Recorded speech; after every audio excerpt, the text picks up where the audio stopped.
हमारे सभी दर्शकों को सादर प्रणाम। जय श्री कृष्ण।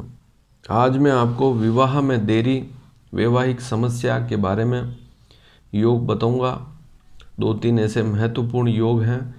इन योगों के प्रभाव से विवाह में देरी भी होती है और यदि विवाह हो जाए तब भी पति पत्नी में मतभेद वाली स्थितियां रहती है। शारीरिक स्थिति भी अच्छी नहीं रहती है। चाहे लड़की हो चाहे लड़का हो, किसी की भी कुंडली में इस प्रकार का योग है तो ऐसी स्थिति ठीक नहीं रहती है।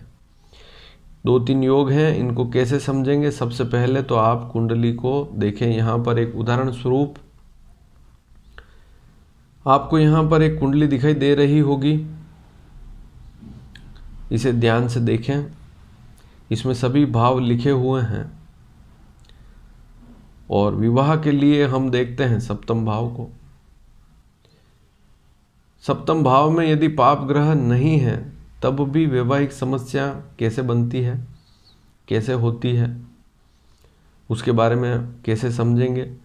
सबसे पहला सूत्र, जो सबसे पहला योग बता रहा हूँ, इस योग के प्रभाव से मान लीजिए लड़की की कुंडली में इस प्रकार का योग है या लड़के की कुंडली में इस प्रकार का योग है तो पहली शादी होकर टूटने के योग भी बनते हैं। विवाह में देरी तो बनती ही है लेकिन शादी हो गई तब भी टूट सकती है इस योग के प्रभाव से। और विवाह में यदि बहुत अधिक देरी हो रही है तब भी दिक्कत वाली बात है ही।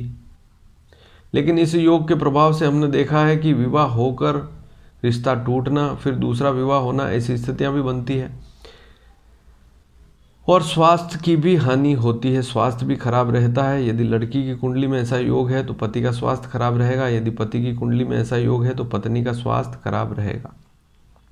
तो पहले योग में क्या देखना है। पहले योग में 3 स्थितियां देखनी है। पहला तो मंगल को देखें।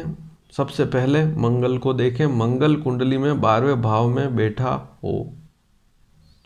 सबसे पहली स्थिति कुंडली की, मंगल कुंडली में 12वें भाव में बैठा हो और 6ठे और 8वां भाव कुंडली का सप्तम भाव के आजू बाजू के भाव हो। 6ठा भाव सप्तम भाव से पहले आता है, 8वां भाव सप्तम भाव से बाद में आता है। इन दोनों भावों में भी पाप ग्रह बैठे हों, जैसे शनि, राहु, केतु, सूर्य। इनमें से कोई भी एक प्लेनेट 6ठे में, एक प्लेनेट 6ठे में हो, एक 8वें में हो या 2 भी हो तो और स्थिति खराब। तो पहला योग आपने समझा कि मंगल यदि 12वें भाव में बैठा हो और इसके साथ ही 6ठे भाव में भी एक पाप ग्रह बैठा हो और 8वें भाव में भी एक पाप ग्रह बैठा हो। पाप ग्रह की श्रेणी में वैसे 5 प्लेनेट आते हैं, मंगल, सूर्य, राहु, केतु, शनि। वैसे राहु, केतु, शनि विशेष आते हैं लेकिन सूर्य, मंगल भी तीक्ष्णता वाले प्लेनेट हैं, ये भी दोष देते हैं। ऐसी स्थिति में जो पहला योग बताया कि मंगल 12वें भाव में है तो सप्तम भाव पर भी इसकी दृष्टि पड़ेगी, तो 7वें भाव पर मंगल की दृष्टि पड़ना ठीक नहीं। और यदि अशुभ दृष्टि है, मित्र राशि की दृष्टि नहीं है तो और स्थिति खराब। और 6ठे 8वें भाव में पड़ोस में, सप्तम भाव का जो पड़ोस है 6ठा 8वां भाव है, उनमें भी यदि पाप ग्रह बैठे हुए हैं तो वैवाहिक स्थिति खराब हो जाती है। बहुत सी बार हमने देखा है कि विवाह होने के बाद भी पति पत्नी में तनाव की स्थिति, तलाक वाली स्थिति भी बन जाती है। और इसके उपाय इसमें यह देखना होगा कि तीनों जो प्लेनेट हैं, मंगल है या 6ठे भाव में कोई ग्रह है या 8वें भाव में कोई ग्रह है, तीनों में से योग कारक कोई ग्रह तो नहीं। यदि कोई शुभ है, योग कारक ग्रह है तो उसकी पूजा नहीं होगी, अन्य ग्रहों की पूजा करनी होगी। योग कारक ग्रह वे ही होते हैं जो लग्न, पंचम और नवम के स्वामी होते हैं। यदि कोई प्लेनेट लग्न का स्वामी है, पंचम का स्वामी है या नवम भाव का स्वामी है, इसको कैसे समझेंगे कि लग्न में जो राशि लिखी हो, पंचम में जो राशि लिखी हो, नवम भाव में जो अंक लिखा हो, राशि लिखी हो, उसका स्वामी योग कारक अर्थात शुभ होता है, शुभ योग कारक होता है। तो उसे भी अवश्य देखना चाहिए। उसके कहीं उपाय कर दिए तो और समस्या वाली स्थिति, तो इस बात को भी समझना होगा। और फिर भी यदि खराब स्थिति में है तब उसके भी उपाय किए जाते हैं, लेकिन सारी स्थितियां देखनी होती है। पूर्व में भी विवाह में देरी, विवाह योग के बारे में अनेक बार बता चुका हूँ। यदि आपने वो वीडियो नहीं देखे हैं तो यहाँ पर नीचे सब्सक्राइब का बटन है, उसे अवश्य दबाएं और आप प्रत्येक वीडियो को देख पाएंगे। हमारे नए नए आने वाले वीडियो आपको समय पर मिल पाएंगे, तो सब्सक्राइब करना ना भूलें। अब दूसरी स्थिति, दूसरा योग कैसे समझेंगे। ऐसी स्थिति, जो दूसरी स्थिति बता रहा हूँ, ऐसी स्थिति में यदि लड़की की कुंडली हो, लड़के की कुंडली हो, उन दोनों की कुंडली में, किसी की भी कुंडली में ऐसी स्थिति हो तो वह व्यक्ति बार बार आनाकानी करेगा, मना करेगा। उसकी विवाह के प्रति जो इच्छा होनी चाहिए वह खत्म हो जाएगी। शुरुआत 20-21 साल, 22 साल की उम्र में रिश्ते आएंगे, लेकिन बाद में धीरे धीरे रिश्ते आने बंद हो जाएंगे। और रिश्ते आएंगे तब भी ऐसे रिश्ते आएंगे कि व्यक्ति तैयार नहीं हो पाएगा और फिर उसकी मानसिक स्थिति भी खराब हो जाएगी। ऐसा कब होता है?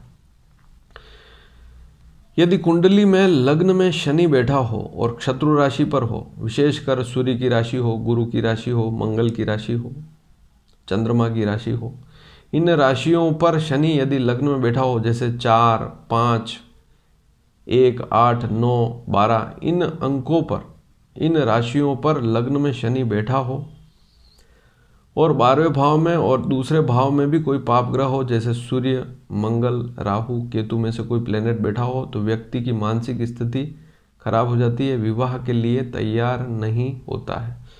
तो दूसरी स्थिति भी आपने समझ ली कि लग्न में शनि शत्रु राशि में हो, जैसे मेष राशि पर हो, वृश्चिक राशि पर हो, कर्क राशि, सिंह राशि, धनु राशि, मीन राशि पर हो और 12वें भाव में और दूसरे भाव में, अर्थात पड़ोस में, लग्न के पड़ोसी भाव हैं, तो लग्न पाप कर्तरी योग में आ जाएगा। इससे पहले जो योग बताया था उसमें सप्तम भाव पाप कर्तरी में था। और ये जो अब स्थिति बता रहा हूँ, शनि लग्न में हो, शत्रु राशि पर हो और 12वें भाव में, दूसरे भाव में भी यदि कोई पाप ग्रह हो तो वैवाहिक स्थिति खराब हो जाएगी। इन भावों में इन ग्रहों के प्रभाव से भी देरी हो जाएगी। चाहे सप्तम का स्वामी कोई भी प्लेनेट हो, सप्तम का कारक कोई भी हो, लग्न भी यदि पाप कर्तरी में हो, लग्न में पाप ग्रह बैठा हो, तब भी व्यक्ति की मानसिकता विवाह के प्रति नहीं बनती है, उसका विचार नहीं बनेगा। और शनि लग्न में बैठ जाएगा तो व्यक्ति में वैराग्य वाली स्थितियां भी बहुत सी बार आ जाती। हमने देखा है कि बहुत सी बार व्यक्ति स्वयं ही फिर धीरे धीरे एक ऐसी स्थिति आ जाती है, आयु भी ऐसी हो जाती है कि व्यक्ति फिर विवाह की तरफ बढ़ता ही नहीं है। तो 2 योग तो आपने समझ लिए। तीसरी स्थिति अब आप समझें कि यदि सप्तम का स्वामी, सप्तम भाव में जो अंक लिखा हुआ है उसका स्वामी, कैसे समझेंगे। इसी चार्ट में ऊपर आप देखेंगे राशियां लिखी हुई है, उनके स्वामी लिखे हुए हैं। तो सप्तम भाव में जो भी राशि, जो भी अंक लिखा हो, उसका जो स्वामी है वह, और सप्तम का कारक, यदि लड़की की कुंडली है तो गुरु कारक होता है सप्तम का, और लड़के की कुंडली है तो शुक्र सप्तम का कारक होता है। दोनों ही स्थिर राशियों पर बैठ जाए, दोनों ही स्थिर राशियों पर बैठ जाए। स्थिर राशियां कौन कौन सी होती है पूर्व में भी बता चुका हूं, 2, 5, 8 और 11, वृषभ, सिंह, वृश्चिक और कुंभ राशि। तो सप्तम का स्वामी और सप्तम का कारक दोनों ही स्थिर राशियों पर बैठ जाए तब भी स्थिति खराब हो जाती है। आप एक उदाहरण से भी समझ लें, यह स्थिति तो और खराब है। धनु लग्न की कुंडली आप देखें, यहाँ पर धनु लग्न की कुंडली है, लग्न में राहु है, सप्तम में नीच का केतु बैठा हुआ है, सप्तम का स्वामी बुध 12वें भाव में वृश्चिक राशि पर बैठा हुआ है, और लड़की की कुंडली है, सप्तम का कारक जो है गुरु भाग्य स्थान पर सिंह राशि पर बैठा हुआ है, वह भी स्थिर राशि है। ऐसी स्थिर राशियों पर सप्तमेश और सप्तम का कारक बैठ जाए तो स्थिर राशियों पर बैठने से भी विवाह में देरी होती है। बहुत सी कुंडलियों में हमने इस योग को देखा है। यदि दोनों बैठ जाए और सप्तम में पाप ग्रह आ जाए तो और भी स्थितियां खराब हो जाती है। विवाह के बाद भी जितनी वैवाहिक स्थिति अच्छी होनी चाहिए नहीं होती है। अब ऐसी कुंडली में समाधान क्या करें। जैसे यह कुंडली आपके सामने है तो केतु नीच का है तो केतु के उपाय कर सकते हैं। केतु के वैदिक मंत्रों का जाप कर सकते हैं, तांत्रिक मंत्रों का जाप कर सकते हैं। बुध के उपाय तो करने से रहे, गुरु के उपाय तो करने से रहे। सप्तम भाव में कोई पाप ग्रह बैठा हुआ है तो उसके भी उपाय अवश्य करने चाहिए। तो इस कुंडली में तो केतु सप्तम भाव में बैठा हुआ है, उसके उपाय हम कर सकते हैं। लग्नेश का रत्न भी धारण कर सकते हैं। जैसे ये धनु लग्न की कुंडली है तो लग्न का जो रत्न है, बहुत सी बार लोग राहु का रत्न इस कुंडली में पहना देते हैं, ऐसा भी हमने देखा है। अब धनु लग्न है और लग्न में राहु नीच का है, राहु का गोमेद धारण करा दिया और स्थिति खराब। ऐसी स्थिति में पुखराज रत्न धारण करेंगे, क्योंकि गुरु जो है नवम भाव में बैठा हुआ है, लग्न को देख रहा है, लग्न पर दृष्टि है। गुरु का पुखराज रत्न ऐसी कुंडली में धारण करना बहुत शुभ रहेगा, और यदि गुरु की दशा चल रही है तो और भी उत्तम रहेगा। बहुत सी बार उल्टे सीधे रत्न पहन लेते हैं और फिर उनके फायदे नहीं मिलते हैं, उल्टा और नुकसान होता है। तो धनु लग्न की कुंडली आपके सामने दिख रही है। लग्नेश लग्न का जो स्वामी है गुरु है, गुरु भाग्य स्थान पर अच्छी स्थिति में बैठा हुआ है, उसका रत्न धारण करेंगे तब भी लाभ अवश्य मिलेगा। लेकिन सप्तम भाव में केतु बैठा हुआ है, उसके उपाय करें, केतु के मंत्रों का जाप करें, करावें, पंडितों द्वारा करवा सकते हैं, और इसके साथ ही गणपति की उपासना करें तब भी शुभ रहेगा। तो यह सारी स्थितियां समझनी होती है, तो उपाय भी सोच समझ कर करने होते हैं। सभी कुंडलियों में एक जैसे उपाय नहीं करने होते हैं, क्योंकि अलग अलग लग्न होते हैं, अलग अलग लग्नों में अलग अलग कारक, शुभ कारक ग्रह होते हैं।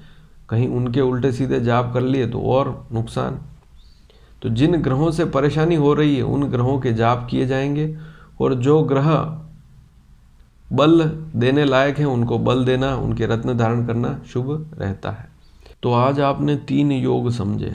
पहला योग तो मंगल 12वें भाव में हो और सप्तम भाव पाप कर्तरी में हो।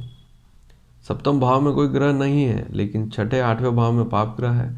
दूसरा योग लग्न में शनि यदि शत्रु राशि पर बैठा हो, मेष वृश्चिक कर्क सिंह धनु मीन राशि पर बैठा हो, और लग्न के दोनों तरफ दूसरे भाव में 12वें भाव में पाप ग्रह हो, लग्न पाप कर्तरी में हो, ऐसी स्थिति में भी व्यक्ति का मानस होता ही नहीं विवाह का। और तीसरी स्थिति सप्तमेश और सप्तम का कारक, चाहे लड़का हो चाहे लड़की, दोनों ही स्थिर राशियों पर हो और सप्तम में यदि पाप ग्रह आ जाए तो और भी स्थिति खराब हो जाती है।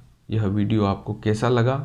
यदि अच्छा लगा हो तो इसे शेयर करना ना भूलें, और यदि आप पहली बार इस वीडियो को देख रहे हैं तो आप हमारे इस चैनल को सब्सक्राइब अवश्य करें। नीचे लाल बटन है सब्सक्राइब का लिखा हुआ, उसे अवश्य दबाएं और हमारे इस चैनल के सदस्य बने, ताकि आने वाले समय में आपको महत्वपूर्ण जानकारियां समय पर मिल पाएगी। धन्यवाद। जय श्री कृष्ण।